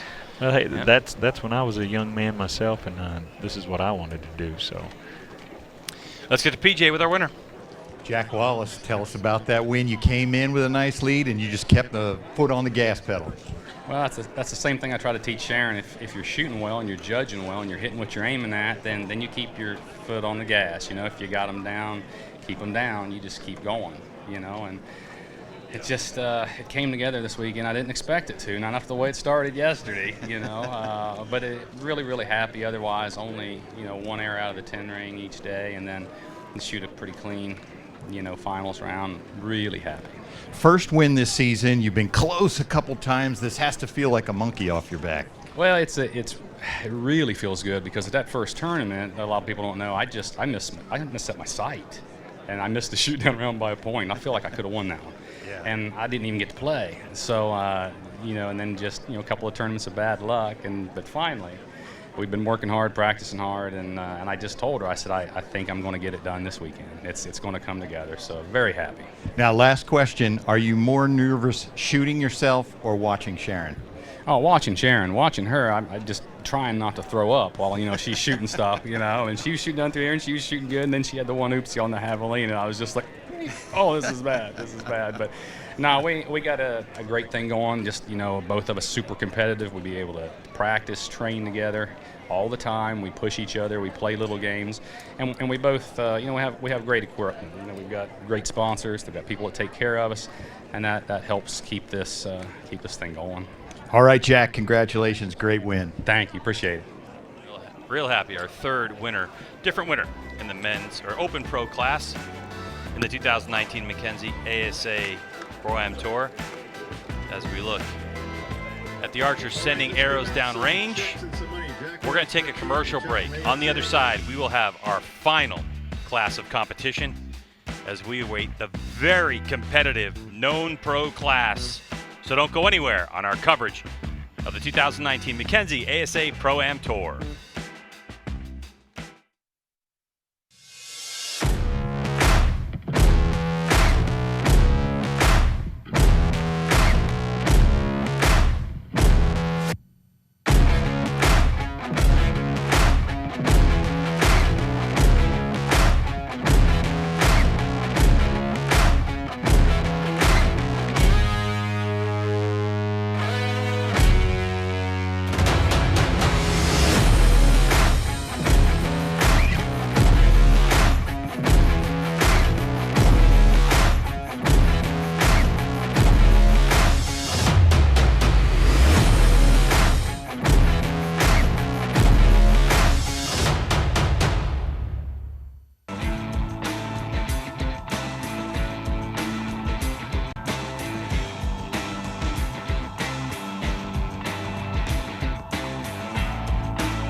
don't build these bows to be different.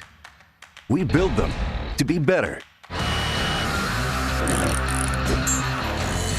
We're the outsiders, the mavericks, the fearless. We forge our own path. We're not chasing anyone, but we know what they're running from. It's an obsession, and the obsessed never rest. Vince Lombardi once said, winning is not a sometime thing. It's an all-time thing. You don't do things right once in a while. You do them right all the time. Winning is a habit. Unfortunately, so is losing. I've learned in my career I'm only as good as the tools I use. 12 for Levi Morgan. One chance, one moment, one shot.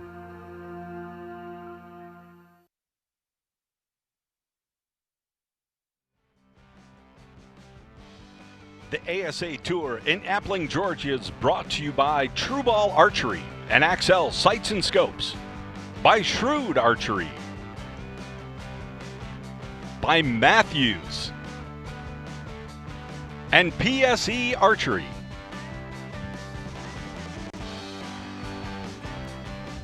All right, welcome back to Wildwood Park in Appling, Georgia, as we get set for our final category, the True Ball and Vortex Pro-Am. And welcome to the final shoot-off for this afternoon, the known pro division. Your 5th place qualifier from Mount Juliet, Tennessee, shooting for elite with a .438 and 23 bonus rings, Chance Bobeth. Your number 4 qualifier, shooting a .442 with 24 bonus rings, shooting for Matthews from Ellington, Florida, Jesse Broadwater. Your number 3 qualifier, a .444 with 26 bonus rings, from Morgantown, West Virginia, shooting for elite, Garrett Ayersman. And your number 2 qualifier, also with a .444, but 27 bonus rings, shooting for Matthews. From Millbrook, Alabama, Robert Householder.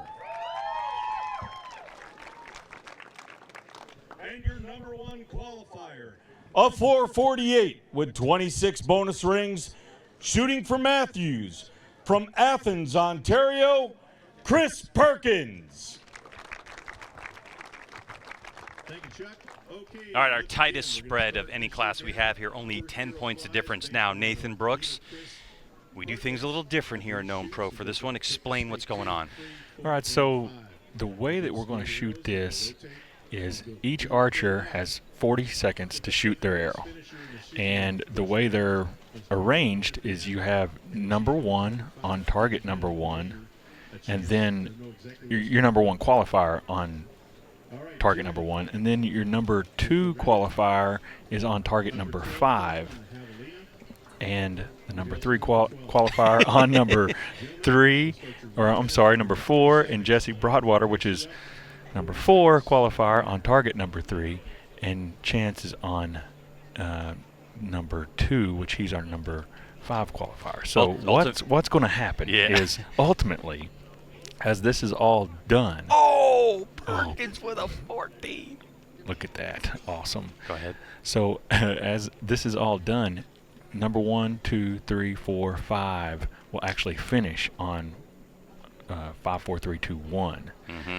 Now, the reason for that is they're wanting to be able to put the qualifiers in that order to be able to allow them to see what their best opportunity is for the shot. So we'll see how this goes. That only plays out really well, though, if the shooters shoot really tight and close throughout the whole match. So anyway, it's just a little different format. What I like about this is it's so easy to follow each shot right now.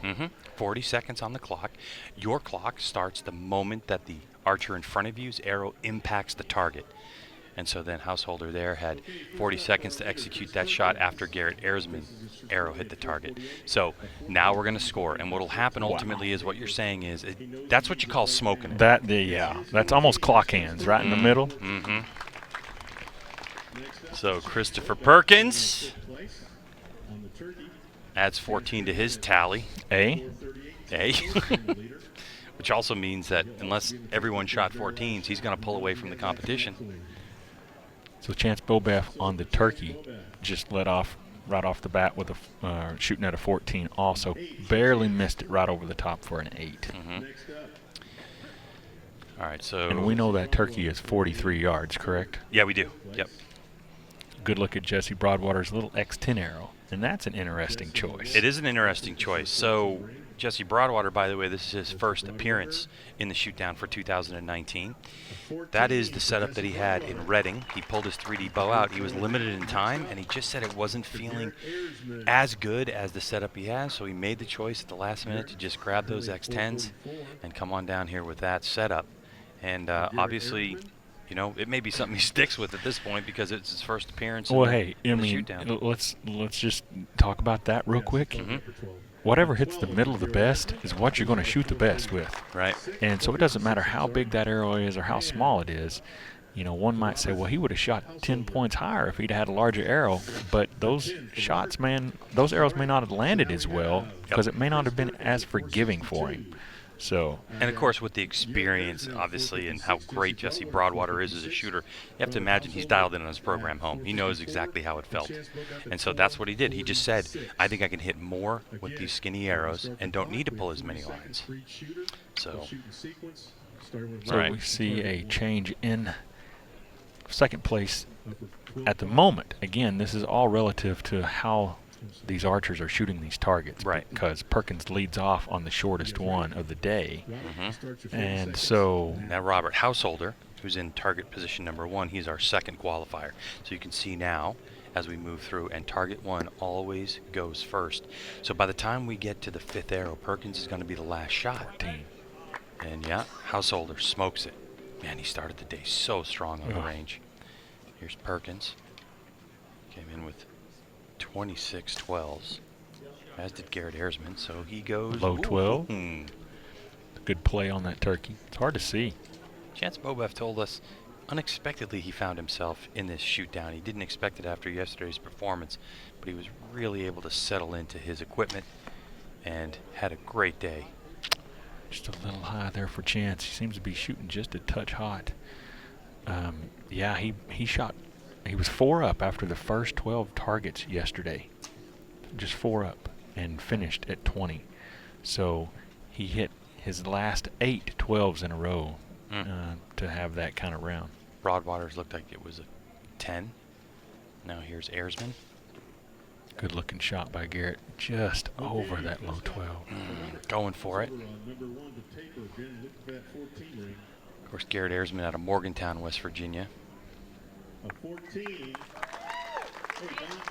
Robert Householder is, I'm telling you, the guy has just been shooting on fire since, well, really all year. But the beginning of the year when we showed up, it was like his name just kept popping up and popping up.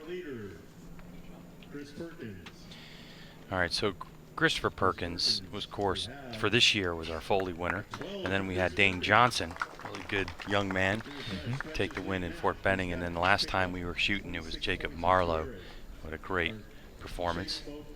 Howling Wolf, there was an attempt at a 14. We don't think it's a 14 from where we're standing, but we've been wrong before from the booth.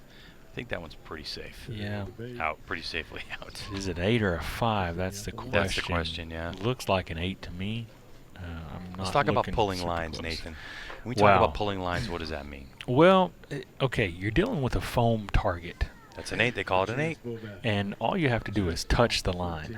Well, sometimes that line, because it's a foam target and it's made to look like an animal, it has what we call hairlines in it. Well, it's not actually a hair, but it's meant to look like hair. And so sometimes those lines will look like the hair the hair lines, the mold lines. And so that gets really difficult sometimes to call exactly which one is which.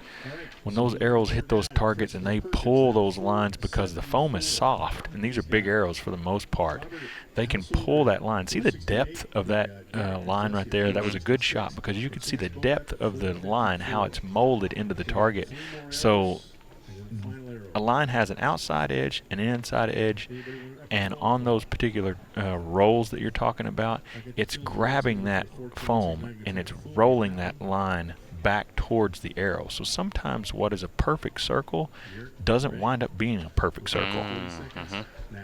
So you pull that line, and generally you get the higher point value. All right, here's Garrett Ayersman, who of course basically grew up in an archery shop. His dad owns that shop in Morgantown.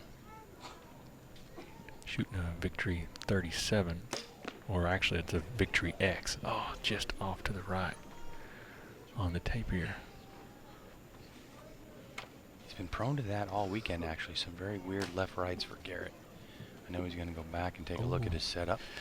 Is that under? Come up just probably just short on that turkey. Good look at Perkins there with his true ball release. That should be it. That's right at the bottom, I think.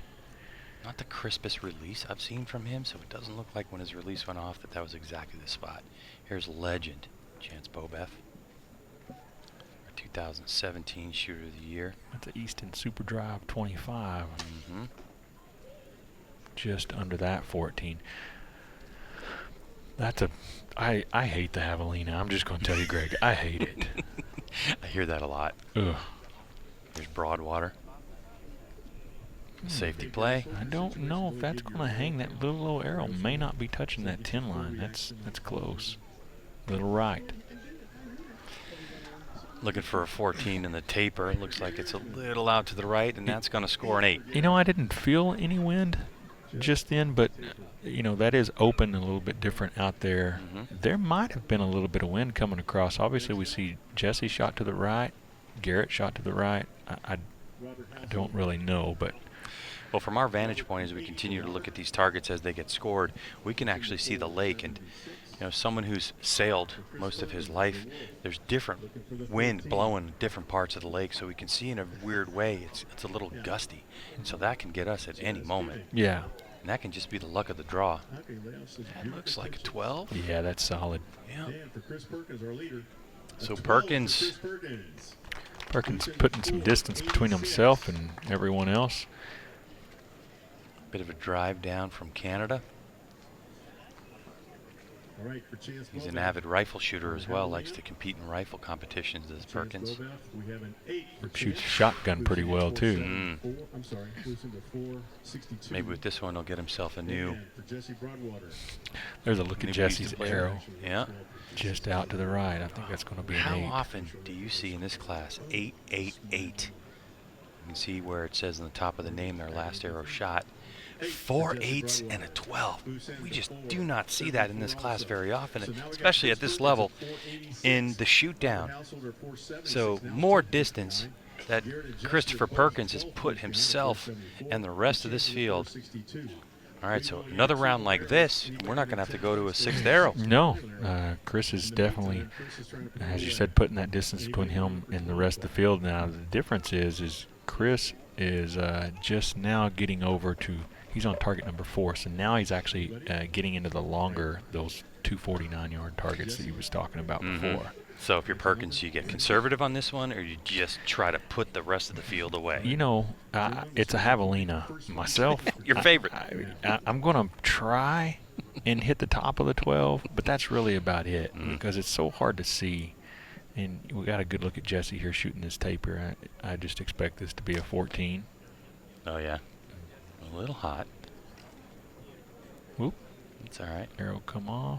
Garrett's always funny like that. He just does it with a D-loop instead of his finger like a lot of people do. 40 seconds to shoot, so, you know, you don't want to let down if you don't have to. Just over the 12. That's what it looks like anyway. That bottom ring is that 12 in play unless you call the upper. Robert's shot is really quick, typically. Got it. What a shot. Definitely needed that. Mm-hmm. Here's our leader. Shooting Super Drive, Easton Super Drive 25s as well. He's got the new pro points in there. See how long? Yeah, right. That 12 right there. Top of the 12. Perfect. Played that just perfect. So that should keep it at 10 with Householder.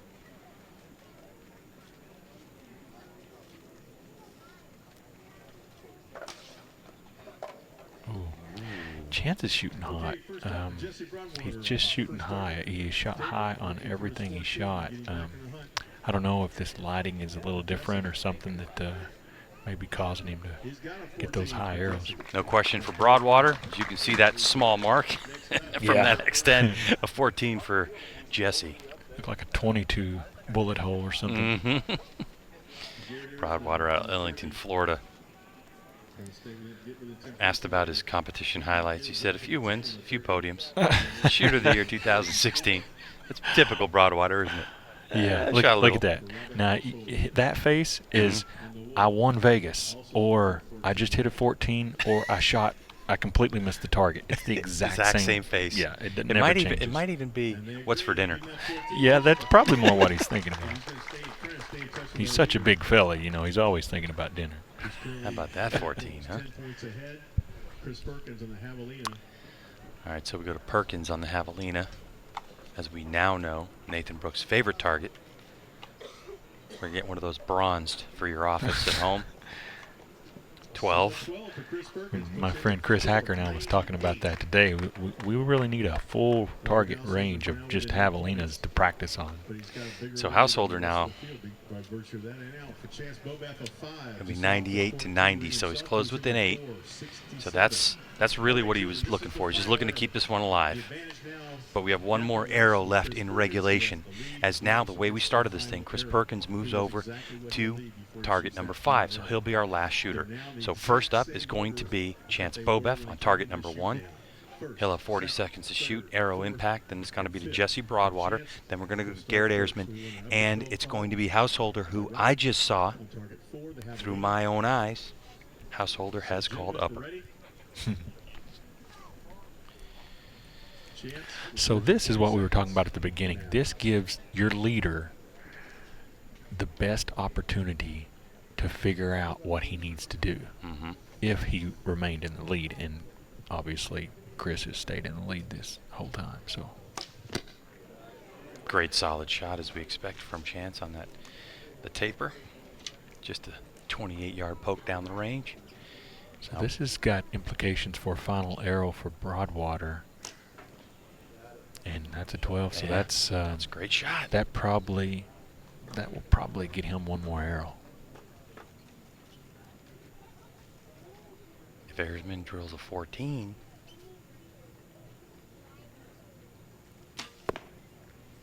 we may have it. I can't tell from this angle. All right, so we know that Robert Householder called upper on this one, so that's what we're looking for, upper 12, unless he's gunning for a 14. If he shoots a 10, we got possibly three guys. That's a 10. So we got possibly 3 guys tied for second place. And then there's this guy. I'm sorry. 2 guys tied at second place. Did he get that 12? Oh, yeah, that's solid. He drilled that 12. He smoked it. Perkins knows how to play this game. So there's our first one, Chance Bobeff in with a 14. Dead center.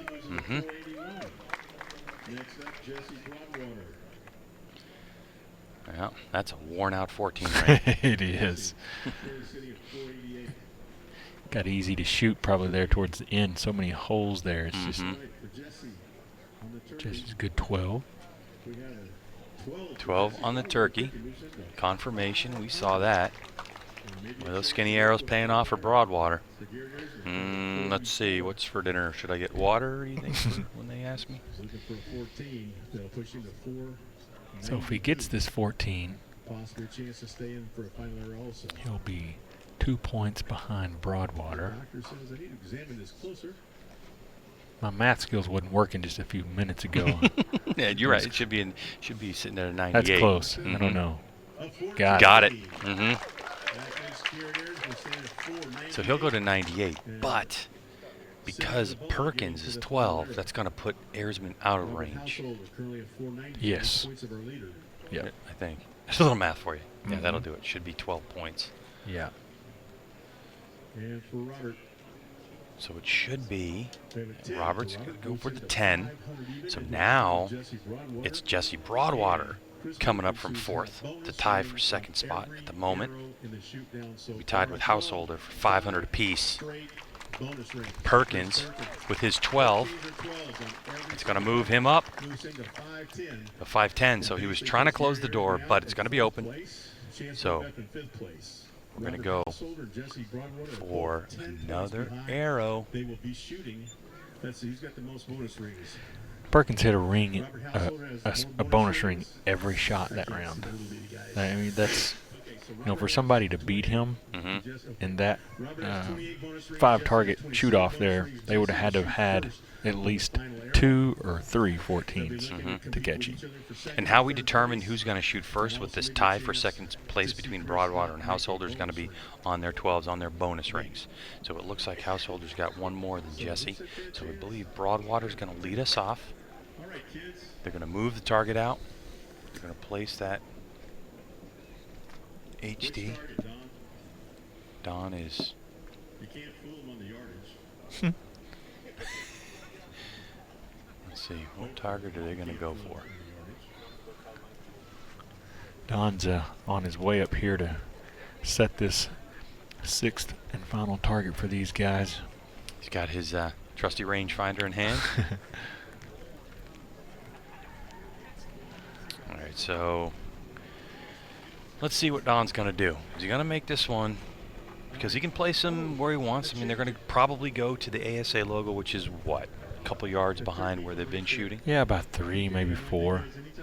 But he's standing in... Where's he standing? He went off to the side of the number 5.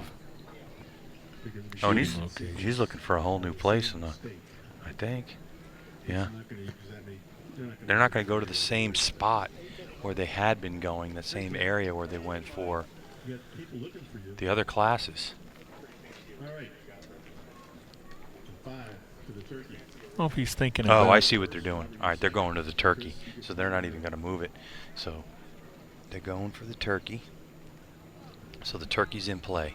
Now, see, I'm looking downrange here, and see those leaves?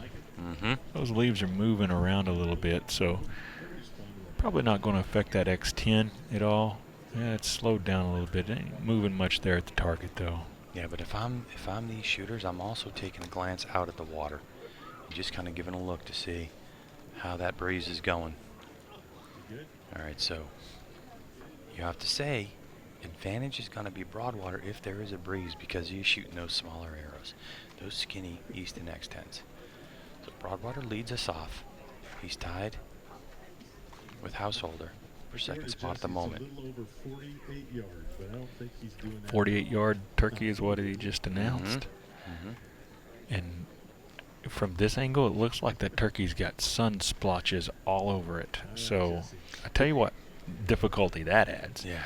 When the wind is blowing, the reason why there's sun splotches on it is because there's a tree in front of it and the shadows are coming down. So as the wind blows, those shadows change. That becomes difficult to aim. Broadwater with that 2-finger release is going to set the benchmark for Householder and Perkins. He lets it fly in just to the left of the 12 ring. Super close. I wonder if he might have tried maybe what you were thinking, maybe a little wind correction. Thought the wind was moving left to right. Could have been thinking about that. Okay. You know, just my guess is the way the sun was on that target, it was just hard to see. It's going to be the same thing for Householder, although there's clouds in the area, the sun still moves, and it's amazing how 2 or 3 minutes can make a difference when you have shadows on a target downrange. Ready? So start your 1 minute now. Hillbrook, Alabama's Robert Householder. Good looking. Robert. Got it. Wow. 12. What a shot. crowd erupts in applause for Householder. All right, so now the situation is, because of that, looks like that 12, we'll get confirmation in a moment. Score goes up in the air. From our position, it is a 12, so now Householder clear of Jesse Broadwater for second spot. And if Perkins has a misstep here, if for some reason, I mean, it's known, so we know, I'm just saying. It's happened. It's happened. A 5 from Perkins means Householder will win this one. You know, there's been times where a release is misfired, or a string is broke, or something's happened.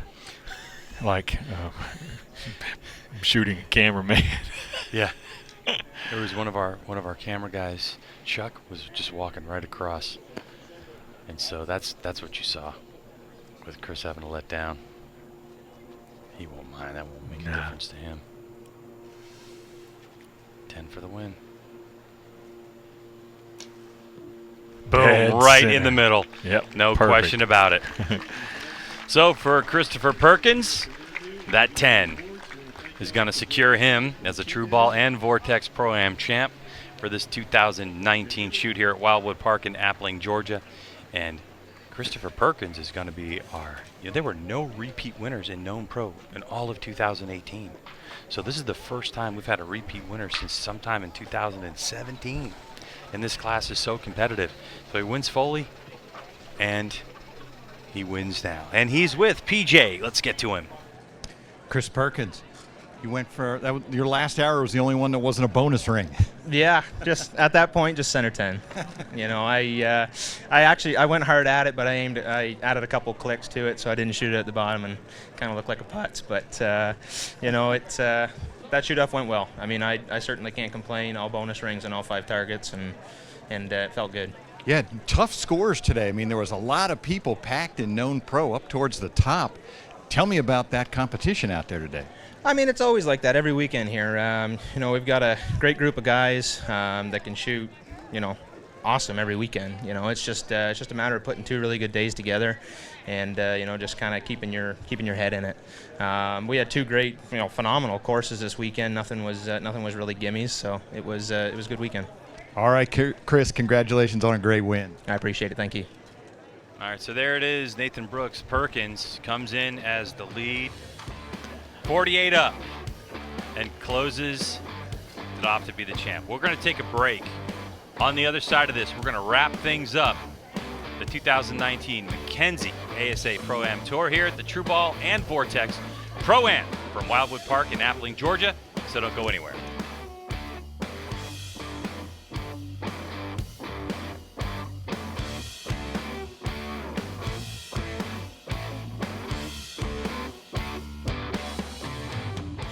Awards.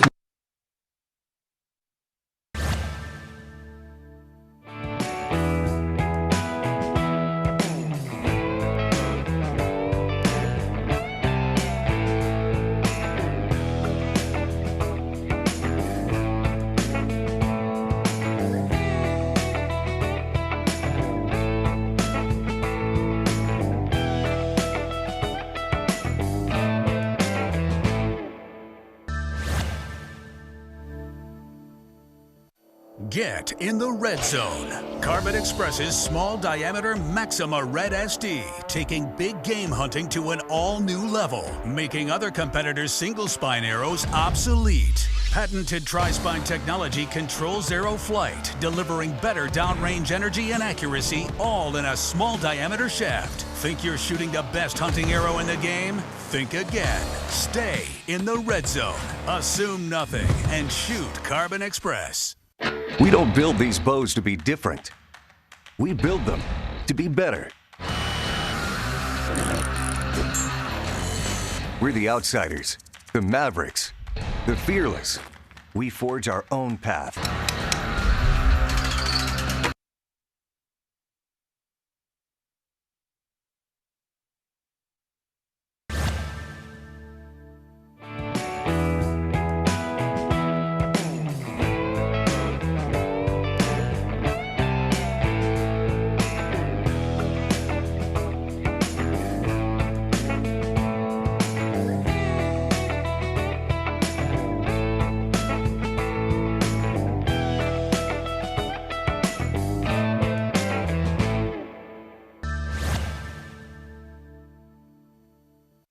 Get in the red zone.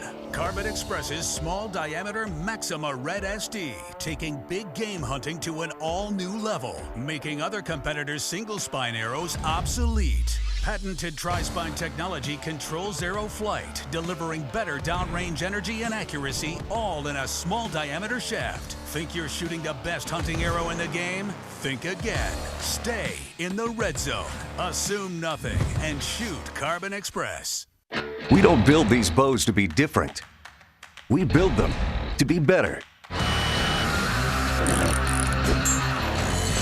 We're the outsiders, the Mavericks. The ASA Tour in Appling, Georgia, the heart of Columbia County, is brought to you by Specialty Archery Products, by Carbon Express Arrows, and by Elite Archery. All right, welcome back to our broadcast area. I'm Greg White, sitting with Nathan Brooks. Nathan, put a wrap on this day. What did you think about all the different classes we had and the great shooting that we saw and the difficulty of this shoot-down final area?